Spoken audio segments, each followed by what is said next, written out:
Imagine, for a second, you have 2 million yuan. That's about 260,000 US dollars.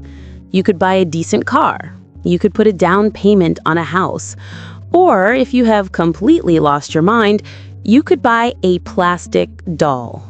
Yes, you heard me. A plastic doll, 1 foot tall, 9 teeth, looking like a gremlin that just crawled out of a swamp. Welcome to the peak of modern magical realism. We are talking about Labubu, specifically a mint green vinyl monster that just sold at an auction in Beijing for 1.9 million RMB.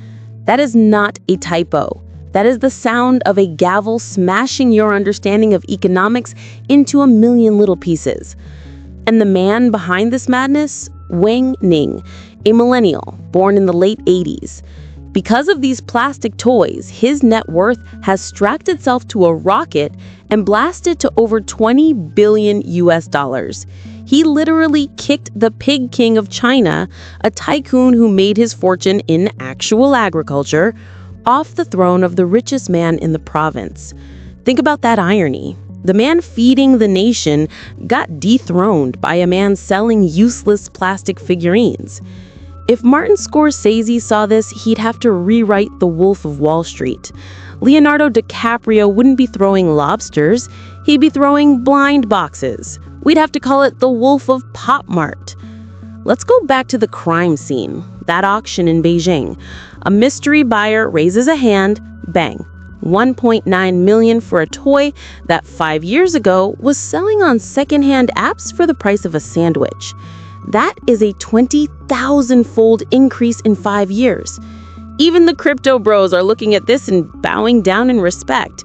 They're saying, "Teach me, master."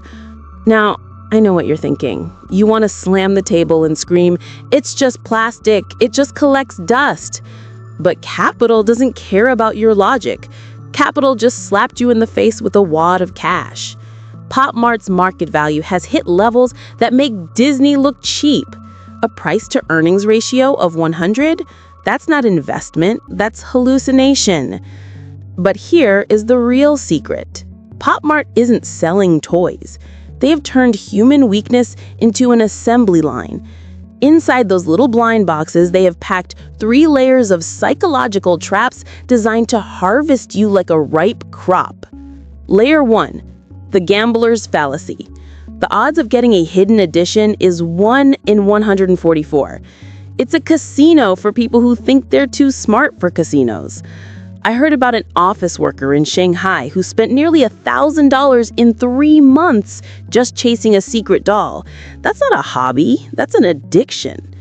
Layer 2, social currency. You don't buy these to look at them. You buy them to post on Instagram, TikTok, and Xiaohongshu. Getting a secret Labubu gets you more likes than an Hermes bag these days. It is vanity molded into vinyl. Layer 3, the secondary market bubble. Scalpers are flipping these things for 30 times the price. It's the Dutch Tulip Mania, but instead of flowers, it's ugly dolls. Pop Mart made billions last year. They're not running a toy store. They're running a licensed casino that targets the dopamine receptors in your brain. And they're not the only ones. Look at the trading card craze. Adults spending their life savings on Ultraman cards. Parents dropping 20 grand on cardboard for their kids. It's the same game, packaging uncertainty as a product. But Pop Mart takes the crown. They have a membership system that's basically a cult. You pay an annual fee just for the privilege of spending more money.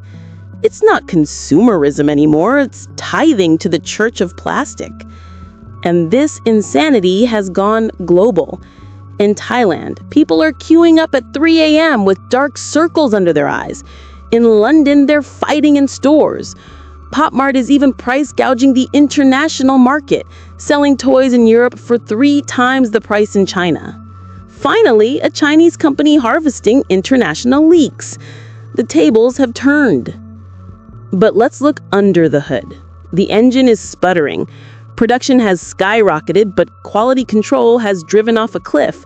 People are opening boxes to find Labubus with heads leaning like the Tower of Pisa, or feet glued on backward. Customer service calls it artistic imperfection. Please, even the knockoff factories in Yiwu have better standards than that. And the lifespan of these toys? Shorter than a carton of milk. NIP stays popular for maybe 18 months. Pop Mart has to run a Hunger Games for designers, churning out hundreds of ideas, throwing them into a digital arena and seeing which one survives.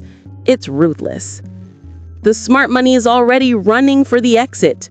Early investors are cashing out billions. Meanwhile, analysts are warning that the stock price has borrowed growth from the next 5 years. The bubble is showing cracks. That $28,000 toy, it's not actually selling, and the regulators are sharpening their knives. Europe, the US, China, everyone is looking at the gambling aspect of blind boxes, especially when it comes to kids. One policy change, one new law, and this whole empire could crumble. So, my friends, here is the lesson. When you see the grandmas at the wet market discussing the investment potential of a Labubu doll, take a picture. That is the historical signal to get out. As Warren Buffett says, be fearful when others are greedy. Although, let's be honest, even Buffett would be confused by a $1.9 million toy. Or maybe we can start a new crypto coin. Leak coin. It's going to the moon. Let me leave you with a little verse for these strange times. The auction hammer strikes a thunderous sound. Plastic prices soar, barely touching the ground. Secondhand markets a 10,000-fold gain.